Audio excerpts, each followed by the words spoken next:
Once upon a midnight dreary, while I pondered, weak and weary, over many quaint and curious volumes of forgotten lore, I nodded, nearly nappy. Suddenly there came a tapping, as if someone gently rapping at my chamber door. "'Tis some visitor," I muttered, tapping at my chamber door. "Only this, and nothing more." There's the opening lines from The Raven. He's one of the best-known writers of his age, credited with inventing the detective story and love for both his poetry and his dark tales. He is an author that nearly every American student has read. He has even inspired the name of the NFL football team in Baltimore. And like any great writer, he would write about what he knew. And for Edgar Allan Poe, that was death. I'm Mick Biddick, and this is History is Criminal. Today's episode, we're going to take a look at the strange events surrounding the death of one of the most famous authors in history, Edgar Allan Poe. Though more closely tied to the Maryland-Virginia area, Edgar was born on the 19th of January, 1809 in Boston, Massachusetts, to a family of actors, David and Elizabeth Poe. Tragedy would strike early and often in his life. His father walked out on the family in 1810, leaving his mother with 3 children, all under the age of 4, to try and take care of on an acting salary. So it was that Elizabeth found herself in Richmond, Virginia in the fall of 1811. She was performing in a play called The Stranger. She started to cough up blood, and by October, she was too ill to go on stage. The 3 Poe children were cared for by a Mr. and Mrs. Usher, most likely the inspiration for the name, The Fall of the House of Usher. In November, the Richmond Theater held a benefit in her honor. The Richmond Enquirer said, quote, "On this night, Mrs. Poe, lingering on the bed of disease and surrounded by her children, asked for your assistance and asked for it, perhaps, for the last time. She died just over a week later on the 10th of December. She was 24 years old." The children were split up. Edgar's older brother, William Henry, was sent to live with his grandparents in Baltimore. His sister, Rosalie, was adopted by a family in the Richmond area. Edgar was sent to live with John and Frances Allen in Richmond. At least, the children would be relatively close to one another. While the Allens never formally adopted Edgar, he lived out his childhood in their home. It was then off to the University of Virginia. He was forced to leave after just 1 year, as his funding ran out. Edgar and his adoptive father John often fought about the money needed for school and Edgar's issue with gambling. And you know what they say, gambling is not a problem if you're winning. And for Edgar, it was a problem. Out of school and out of money, he did what many have done since. He joined the Army at 18. Enlisting under the false name of Edgar A. Perry, it was while serving that he published his first collections of poems, Tamerlane and Other Poems. This was oddly just credited to a Bostonian. In 1829, he was hit with another tragedy, the death of his adopted mother, Frances. While this seemed to at least temporarily ease the strain between his adopted father and himself, it didn't last long. Edgar lived for a short time with his aunt, Maria Clem, and her daughter, Virginia Eliza Clem, his brother, and his elderly grandmother. It was then that he started his ill-fated education at West Point. However, no one can just leave West Point, so it seems Edgar found a way to get court-martialed, found guilty, and removed as a cadet. After being booted out of West Point, he announced his intentions to become a writer and move on from John Allan. Despite his expulsion from West Point, Edgar must have made friends while he was there. He was able to get his 3rd collections of poems published by using donations given to him by his fellow cadets, some giving as much as 75 cents for a total of the 170 needed to publish his works. Edgar would make his name known in literary circles as a critic, writing for various journals. This caused the young writer to have to move often between Baltimore, New York, and Philadelphia. He made his way back to his aunt and brother. Once again, he faced a tragic loss. His brother died, most likely from complications connected to alcohol abuse. He, like his mother, was 24. It seems only Edgar Allan's sister would be fortunate enough to live a long life. Edgar struggled like many writers do, attempting to make a name for himself and earn a living. Not only was it hard for an American author, the lack of international copyright laws meant that American publishers would rather print unauthorized copies of European books than pay American authors. The nation was also hit by the Deep Depression and the Panic of 1837, and all authors were having a hard time. Poe was also fired from his job at a literary magazine, reportedly for being drunk at work. He was rehired shortly after, promising to clean up his act. It was around this time, 1836, that Edgar married his first cousin, the 13-year-old Virginia Clem. Edgar was 27. Now, I know folks will say things were different back then, yada, yada, yada. People got married younger, or it wasn't unusual back then. But that don't make it right. 1836, 2025, 13 is 13 and 27 is 27, and first cousin is first cousin, so yuck. But slowly, surely, his writing started to pay off. His writing and editing were allowing him to make a modest living for himself and Virginia and her mother. Marie Poe Clem, who Edgar called Muddy, as bad as that sounds, Muddy was actually a term of endearment, as Edgar would care for Muddy for the rest of his life, even going as far as to call her his dear mother. He would have his first commercial success with The Raven and Other Poems, published in 1845. While he was making a name for himself, Virginia started to show the signs of illness. In 1842, she was singing and playing piano when she spit up a small amount of blood. At the time, he was becoming a mover and shaker in the literary world. She was becoming more and more ill from tuberculosis. She would die on the 30th of January, 1847, at the age of 24 years old. Again, the king of Gothic horror had his real life touched by the death of one of those closest to him. As she was dying, Edgar was hit with a triple whammy. His wife on her deathbed, he was also apparently suffering from the same illness, and he was in the middle of a lawsuit. Although Edgar won his lawsuit, this had to be the lowest point in his life. It would be Muddy who would help him get through it. Despite being attacked by some that called him a drunken critic, Edgar was able to continue with some success over the next couple years. By 1849, not only was he selling books, but he'd become a popular lecturer. He traveled often, staying in modest hotels, paid for by the money he made off the lecture circuit. He was also to maintain a home where Muddy lived. According to letters he wrote, he was also getting ready to remarry. He planned to propose to Elmira Shelton. He had courted her when they were younger, but had gone their separate ways. She, for her part, was totally devoted to him, and had enough money that Edgar would never have to worry again.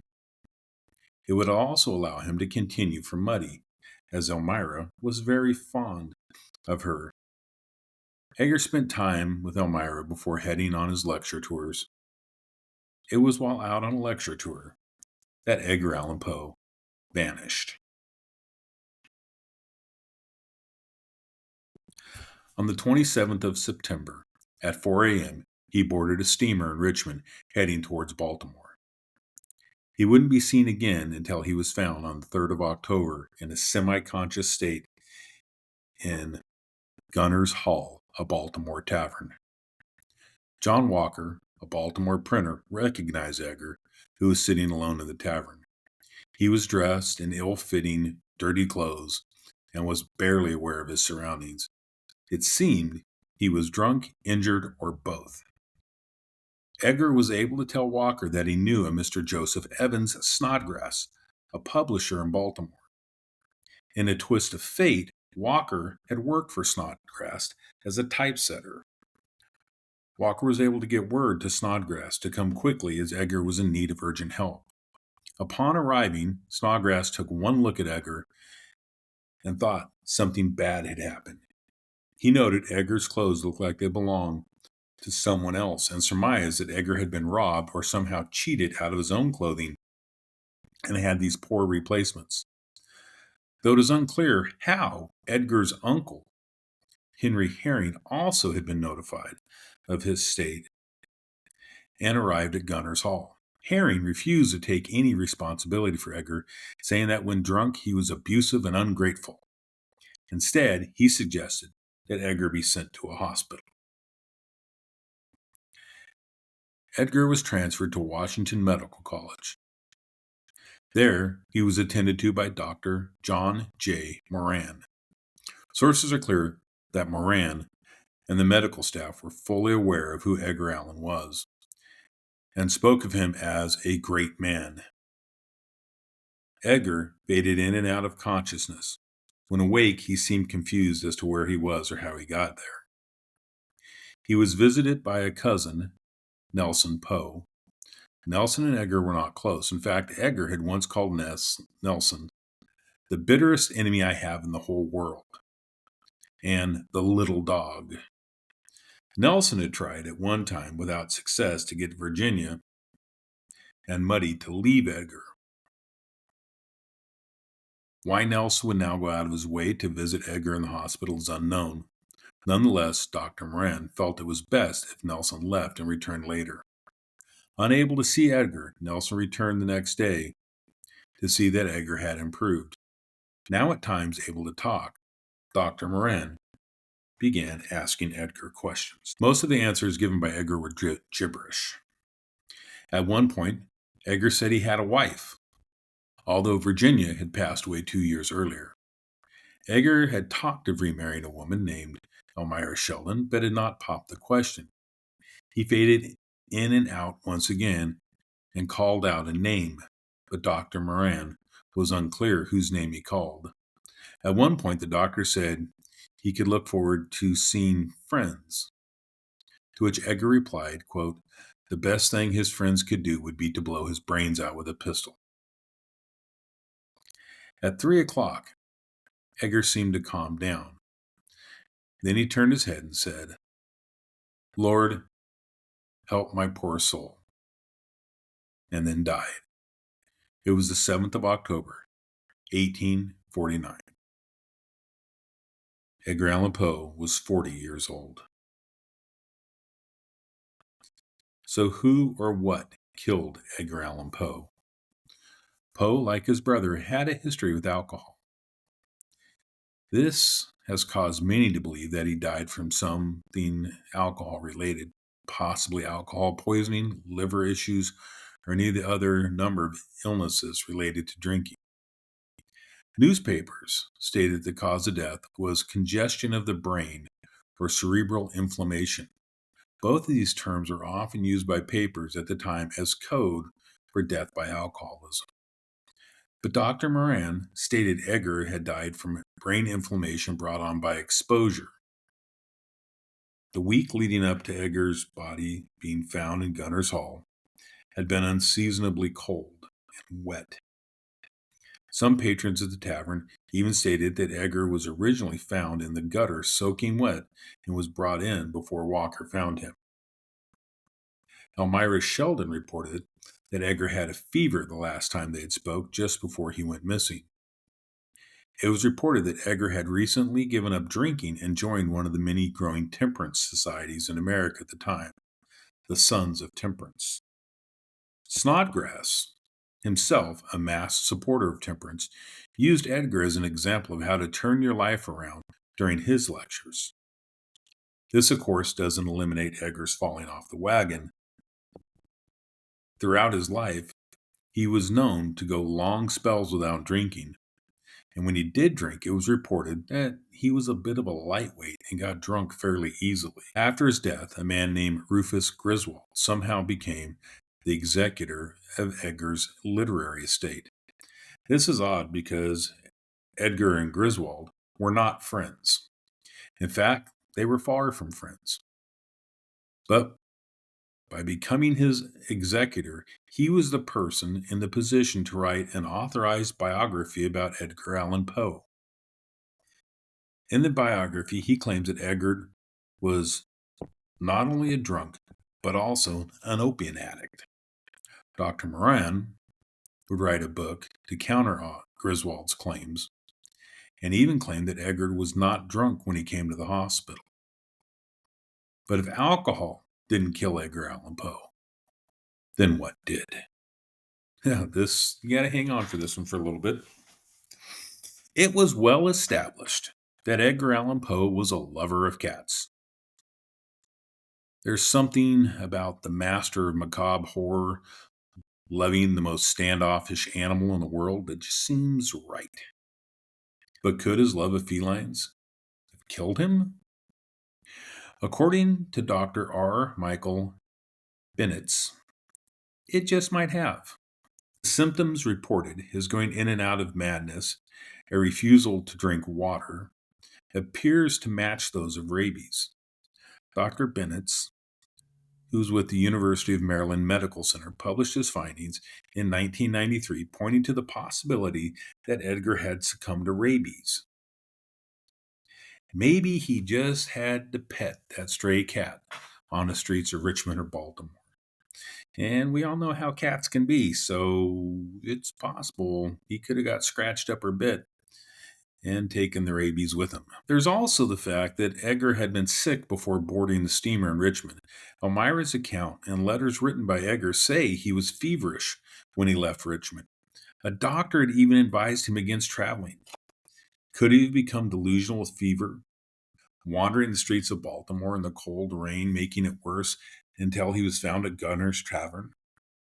This would seem to fit the findings of Dr. Moran, but both rabies and a fatal case of the flu failed to answer all the questions. When Edgar left Richmond, he took with him several personal items and a large trunk. The trunk included letters, books, and manuscripts. None of those possessions were ever recovered. There's also the question of his clothes. When found, all witnesses agreed that the clothes he was wearing didn't fit him, in size, style, or even for the weather. It seems the clothes were not his. So what could have caused him to strip off his clothes and change into some that were too large for him? It seems unlikely he would do this himself. But if not him, then who? It's known he had a problem with gambling when he was younger. Was he once again in trouble and unable to pay a debt? If so, it's entirely possible that he was relieved of possessions, beaten, and given someone's old dirty rags to wear. Injured and left on the streets, he found his way to Gunner's Tavern. But would turn out the beating was too severe and turned out to be fatal. There's no real evidence to support that he had become a problem gambler again, but nothing exists to rule it out either. Of course, it is also possible that Edgar was just a victim of strong-armed robbery. While Edgar was far from a physically imposing figure, he was only 40 and a proud veteran. While it's true that he left West Point in less than honorable circumstances, he did serve as an enlisted soldier, and he served well enough to gain the rank of sergeant major of their artillery and earned an appointment to West Point. So it would be logical to assume that if he was set on by strong-armed muggers, he would have fought back. This could have easily resulted in the severe head wound, leaving him to stagger around Baltimore for days. That, however, still leaves the questions of the clothes. Highly unlikely muggers would steal his clothes and then give him replacements.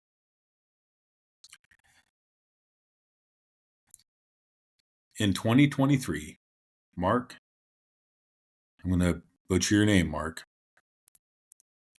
Dawid Zask, sorry about that, authored A Mystery of Mysteries, The Death and Life of Edgar Allan Poe. In his book, he proposes that Edgar died of tuberculosis meningitis that caused swelling around the brain. This is supported by the fact that the tuberculosis epidemic was sweeping the United States at the time. Edgar's symptoms also matched the disease in its later stages. Mark D. would also say Edgar might have been the victim of cooping. So this is a very interesting theory that makes a lot of sense when you see what was going on in the world at the time of Edgar Allan Poe's death.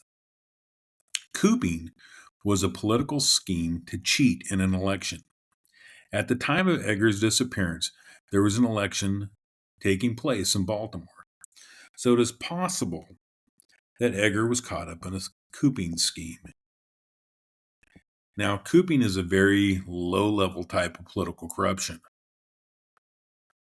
We will call them political activists. Find people who are not in the best shape, drunk, often homeless, giving them liquor or possibly drugs. Then they take them to the polling place to vote. The voter is then drugged to a second location to vote again, and sometimes given a change of clothing and returned to the same polling place to vote again under a different name. It, of course, helps if the person running the polling place is equally corrupt.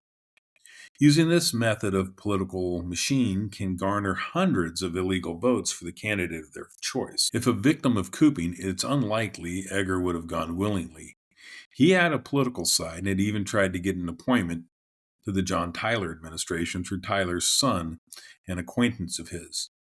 So either jumped and roughed up, found drunk, or in a fever of delirium, the would-be political activist, using that term loosely here, grabbed Edgar, took him on a round of votes in the Maryland congressional elections on October 3rd. Then just left him at the last polling place they stopped at, Gunner's Tavern. While it might seem odd to us, taverns often served as local polling places. Apparently, drunk voting was not only accepted, but encouraged. Maybe that explains some things today. When Edgar died, no autopsies were performed. So all we have to go on is eyewitness accounts. And those accounts seem tainted by preconceived notions and clouded by memories. An exhumation of Edgar Allan Poe's body could point or narrow down a cause of death, but that seems unlikely. Would it be worth disturbing his grave to find out? After all, in the end, it seems fitting that the father of the detective story would himself end up a whodunit. A shout out to some of the resources used in this episode: Why Edgar Allan Poe's Death Remains a Mystery by Tyler Cotty and Jordan Zakarin on biography.com, and Edgar Allan Poe, A Mournful and Never-Ending Remembrance by Kenneth Silverman, where the majority of this information would come from. This has been History is Criminal. Come back in 2 weeks and we'll take another look at a crime from the faded pages of history. But if you still need to hear my golden tones, skip over to my other podcast, A Skeptic's Journey with Cryptid and Folklore. Until then, this has been History is Criminal.